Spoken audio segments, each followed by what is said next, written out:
Allez, 7h37 sur Sud Radio, l'édito politique avec Guillaume Bigot qui nous a rejoint. Bonjour Guillaume.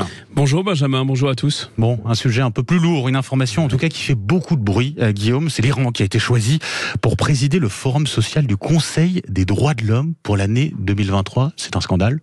C'est à peine croyable, hein. C'est pire qu'un scandale, c'est une gifle à mon avis.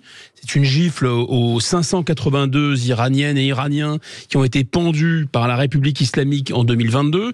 C'est une gifle à la jeunesse perse qui ose défier, au péril de sa vie, faut-il le rappeler, le régime des mollahs.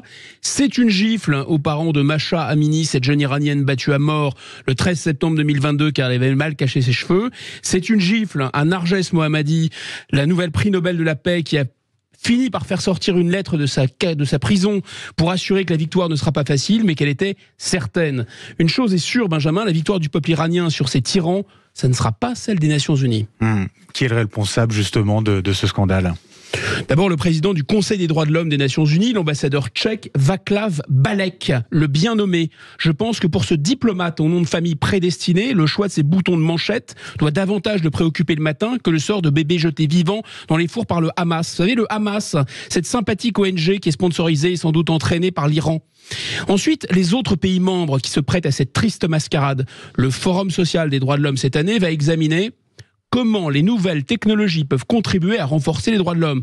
Alors moi, je doute pas un instant que les représentants de l'Algérie, de Cuba, du Koweït, du Qatar auront d'intéressantes suggestions à faire. À n'en pas douter non plus la Chine, autre pays membre de cette commission, qui pourra expliquer comment la reconnaissance faciale lui facilite la tâche pour déporter des millions de Tibétains et d'Ouïghours. Mais n'oublions pas de souligner la responsabilité de la patrie des droits de l'homme, la nôtre, qui contrairement aux États-Unis, qui se sont retirés des travaux pour protester, eh bien la France, elle, va cautionner en européen, aux côtés du Luxembourg et de l'Allemagne, ce forum social 2023 pour les droits de l'homme.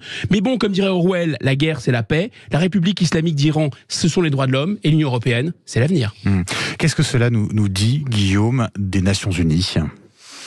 D'abord, leur irrespect total pour les droits de l'homme qui ne date pas d'hier parce que c'est un peu ironique, mais ce Conseil des droits de l'homme est né d'une volonté de réforme portée par le secrétaire général Kofi Annan il y a quelques années, qui se plaignait déjà que des pays peu respectueux des droits de l'homme se blanchissent en quelque sorte en se pressant pour participer à ce qui n'était à l'époque qu'une commission.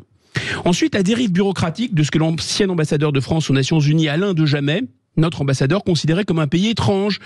Il appelait ça l'ONUSI, le pays où les mots n'ont pas le même sens qu'ailleurs, un univers bureaucratique et absurde, héritier de la Société des Nations d'avant-guerre. L'ONUSI d'Alain de Jamais est désormais dépassé par l'absurdie, parce qu'il n'était pas absurde de disposer d'une agora mondiale pour discuter. On ne fait pas de la diplomatie avec ses amis, ou même qu'avec des pays respectables. Mais ce n'était pas une raison pour leur offrir une apparence de respectabilité.